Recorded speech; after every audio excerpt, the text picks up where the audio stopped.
Hey everybody, Eric from Hit Subscribe, and I'm doing another Facebook Live. If you're hearing noise in the background, that's my son. I've got his bassinet here, but my wife has him because he wants to eat. So if you hear baby crying, everything's okay. He's just hungry. So anyway, that aside, the question that we've got today is, what should you do or not do when you're starting a freelance practice? So I'll dive into that here today. Now, again, caveats up front, just like last time, I'll get this out of the way.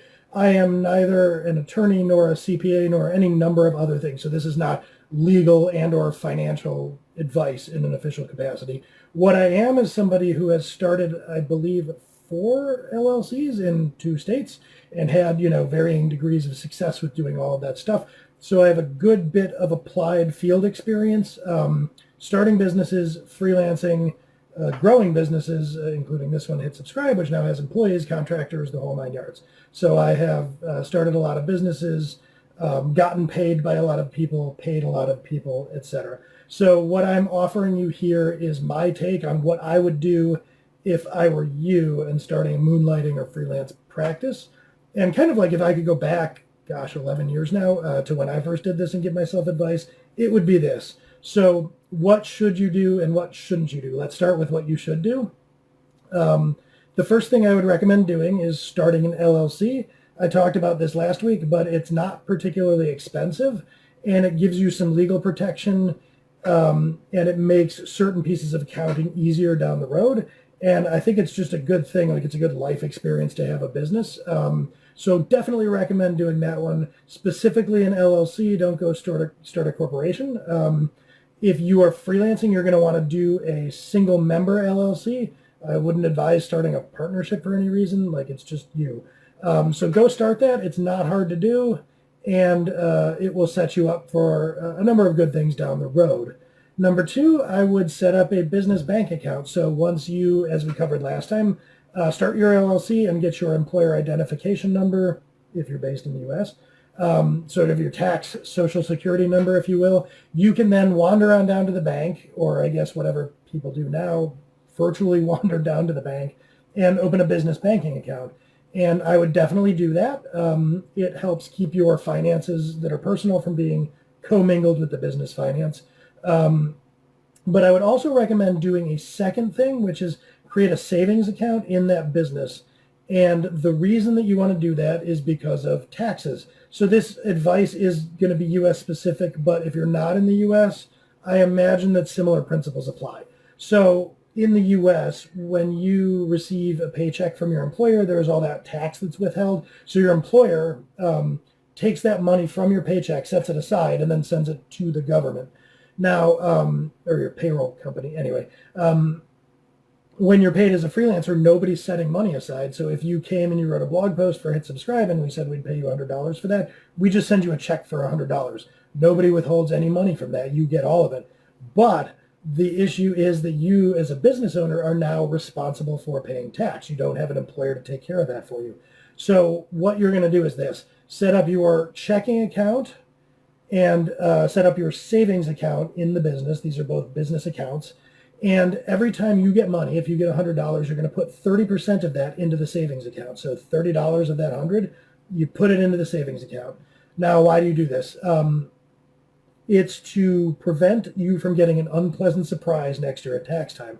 So if you're moonlighting and you're making a few thousand extra dollars over the course of the year, what's happened is that there's a bunch of money that you're going to owe the IRS. So you might owe 20% of $3,000, which turns out to be $750. So if you were going to get a $700 tax refund at the end of the year, now suddenly you're going to have to write the IRS a check for $50.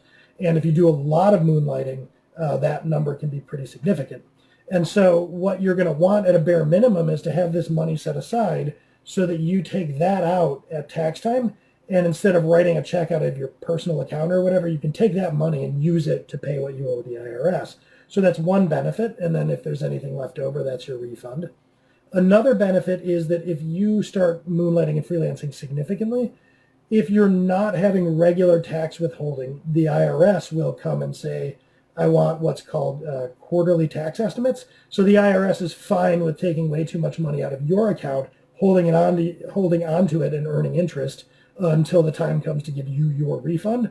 But if you do that to them, they say, no, no, no, you have to pay us once a quarter because we want to earn interest on your money, not you. So anyway, if you can tell, I have opinions about that policy. But you could get into the situation where every quarter, like this is something I've had to do for years, every quarter I send money to the IRS and to the whatever state I'm living in the form of quarterly estimated tax payments. It's a lot easier to do that if you set aside that money right when it comes in. So you just empty out that savings account every quarter, send it to the government, and you're good. So definitely set up that savings account and make sure that you don't get caught by surprise in a very unpleasant way with H&R Block or whatever you do at tax time. Another thing that I would do when starting a new business, create an invoice template. My first one, like 11 years ago, was just a Word document that like I probably downloaded from somewhere, and then I would essentially update it each time I would send an invoice to a client and save it as a PDF and just shoot it off to them and say, here's your invoice. In the freelancing world, this is the way that when you're not an employee but you're doing business with someone, it's a good bit of record keeping for the business that you're working with to have invoices. This is a good way of recording that you're not like an uncompensated employee or something. So businesses will tend to want you to invoice. If you write for Hit Subscribe, we require you to send us invoices to track what we owe you. Even though we have a very set pay structure, we still ask for invoices. So even in situations that are fairly structured, invoicing is generally an excellent practice. It's going to be the way that you receive money. So get that ready to go from the beginning. Receiving money is the literal most important thing that your business can do. If you get nothing else right about business, make it easy to get paid. Let's see. So the other thing that I've written down here is to have a pricing or rate structure. Now, if you're going to do work for, say, Hit Subscribe, we have a set structure that we pay out for blog content. And you'll find that to be true in a lot of moonlighting situations. Like early on in my moonlighting and freelancing, I created videos for pluralsight.com, and they have a set pay structure. So I would invoice them, but it wasn't a mystery. Like they told me what the pay was, not vice versa. That said, you're sooner or later going to be in scenarios where somebody says, what's your hourly rate? Or like, what do you charge per word for writing a blog post or whatever? You don't want to be caught flat-footed by that question. That's amateur hour. So you at least want to be able to speak to how are you compensated for the work that you do. I personally hate the concept of hourly billing, but if you're new and you're doing a commodified sort of work like software development or user experience design or whatever it is, where you might like advertise your services on Upwork, hourly rate is going to be something you need. If it's something like the aforementioned content creation, you might have a per word or per piece price. Whatever it is, have that price so that you don't look like a deer in headlights when somebody asks what you charge. So that is something I would definitely do up front to be prepared for those conversations. Another thing that I would do, this is kind of like subtle and you might not think about this, but right from day one, I would make a spreadsheet for keeping track of clients and prospects, what's going on with them, have you closed this business, when was the last time you heard from them. This is maybe not something you would get as advice from most people on what to do immediately with a business, but you wouldn't believe how quickly and easily you start to lose track of that, so do it right from day one. Sooner or later, this will evolve to be what's called your CRM, client or customer relationship management. You might actually get some software to do this. All down the line, start with a spreadsheet, and it's just helpful for keeping track of like what's going on with your book of business. You will be happy that you have that later, not for the least reason that when you're pressing, when you're in maybe a dry spell, the easiest way to shake the money tree and have stuff fall out is to reach out to people that have either been prospects or clients in the past. So having this nice handy list of people that are warm and receptive towards you is a great thing to have at all times. And it gets really hard a year into things to be like, who was that guy that wrote to me about that thing that one time? Trust me, you think it would be easy to remember all your prospects, but you forget very quickly. So set that up from day one. And then finally get the word out to your friends and family. There is this freelancing honeymoon that's going to happen when you first start. Everybody that you know and are friends with and has goodwill towards you wants to help you. You're a newbie underdog story, just striking out, starting your own business. People will legitimately go out of their way to introduce you to people. So get the word out. Tell people what you're doing and try to make it easy to understand in an elevator pitch. because keep in mind that you have a whole list of people that you know, and if they can't easily explain what you do, it's hard to have what's called a Rolodex moment where you tell them, hey, I'm starting my own business doing insert gobbledygook here. Even if they want to help you, they don't know what you do. So if it's like if you can make it easily digestible, like I want to create content about cars, then everybody that knows you is like, oh, well, my brother's a mechanic, like maybe that's a thing. You want to encourage them by making it easy as possible for them to recommend you. So that's do. Now, what I've done here is recommend a bunch of easy things, but if you go back and roll all those up, these are actually going to evolve to become all of the business functions in your growing business, assuming you're successful. Let's root for that. So I have described marketing, sales, finance, operations, delivery, and I guess that's about it for an nascent business. So all of those things will become the systems eventually for your business. And so I think all of those are important. I am a firm believer, as we get into the don'ts, in doing things that solve fairly immediate problems given the amount of effort required. So like that spreadsheet to keep track of customers isn't really an immediate problem, but super easy. So just go ahead and do it. Now, with that in mind, let's segue into the don'ts. Here are the things I wouldn't do when you're completely new to freelancing or moonlighting. Mostly, it's not that these things I'm going to list aren't valuable in many cases, but it's that they're easy ways to procrastinate and they aren't necessary. So speaking of which, thing number one, don't bother to make a website. A lot of you are going to disagree with this probably if you're business owners, but if I could go back and tell my old self anything, really not necessary for doing business. Let me tell you why. Because when you're a newbie to doing business, you stand up a new website. You know who's visiting that website? Absolutely no one until you tell them about it. Now, who are you telling about your website?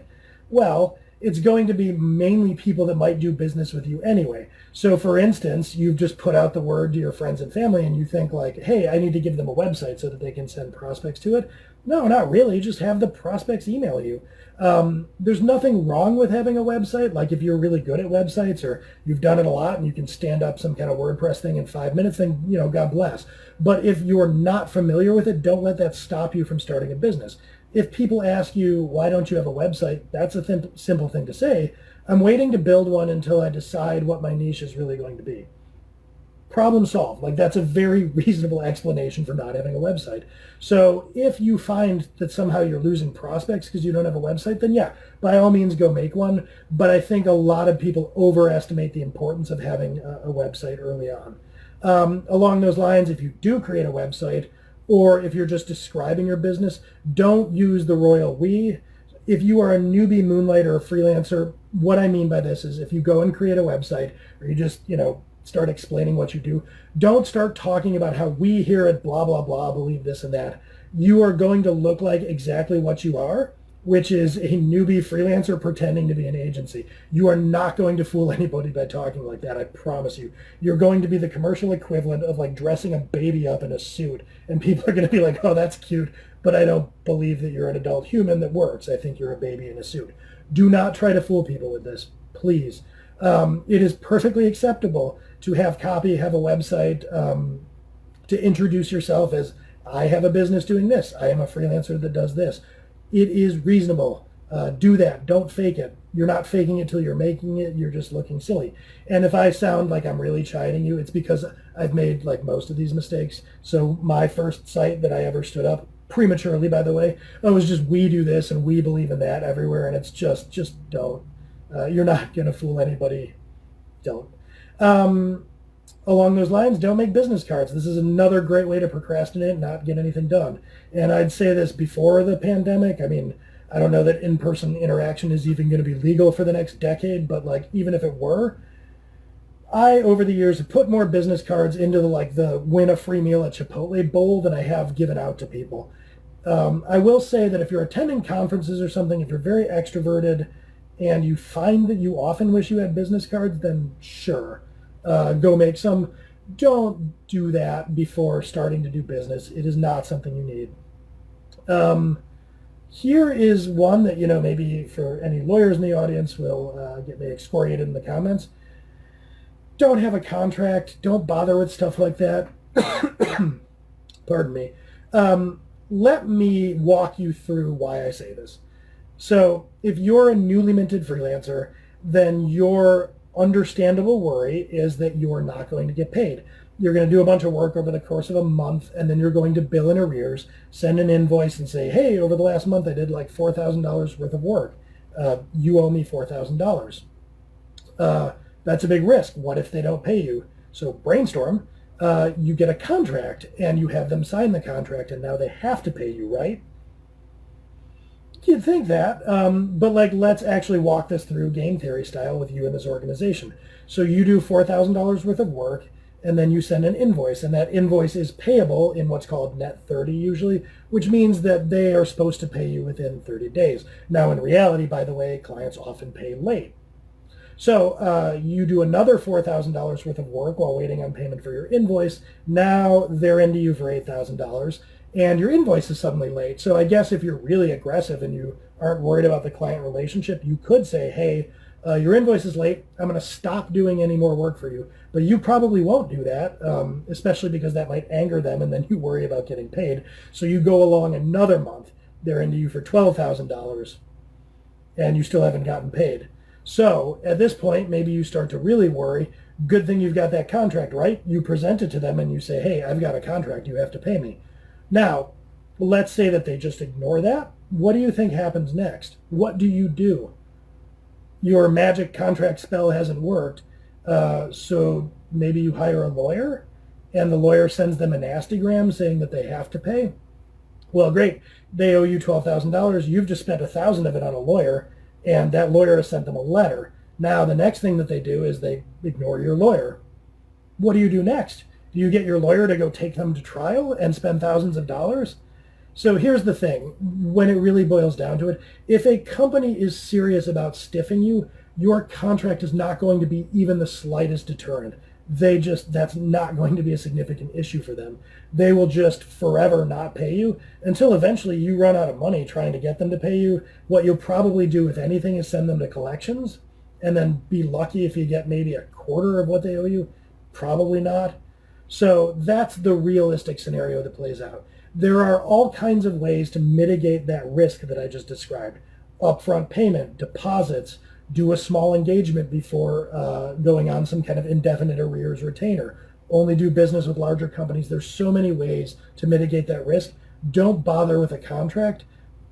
It's, again, you're going to look like the royal we, like, I've got this contract. Honestly, most of the companies that are going to hire you into more structured engagements to begin with are going to have a contract for you. And so they're actually going to take care of a lot of that worry for you, because they're going to agree in a master services agreement what the payment terms for you are. Large companies that you're going to do business with, they don't want to stiff you. It's not good business. So just forget it. Like, don't bother drawing up a contract like that. It's not going to be enforceable. It's not going to do anything for you, and it's probably not really going to be a worry.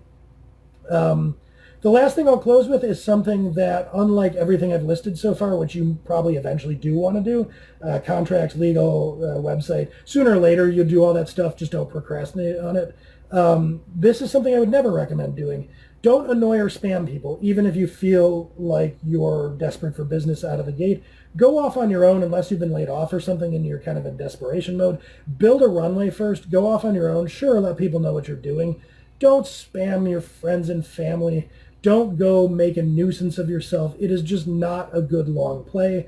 You're going to build ill will, burn your network, and it probably won't work anyway. So if in the early going you are having a lot of trouble getting business, the solution isn't to grind harder at spamming people. You're probably doing something wrong. So reevaluate your practice, your rates, or something. Maybe get some advice from a friend or mentor or what have you about how you could tune it.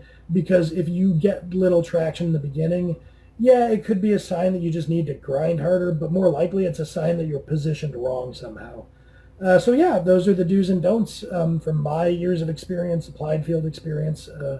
Again, not legal, official CPA advice or whatever, just kind of pragmatic stuff. So hopefully that has been useful, and I'm going to keep going with this series. So if you want to comment on this video, if there's something you're curious about and would want me to address, please feel free to do that, or send me a DM, or I don't know, message Hit Subscribe. It's on the Hit Subscribe YouTube or Facebook. Well, both. Anyway, reach out. Feel free to ask questions, and I will catch you next time.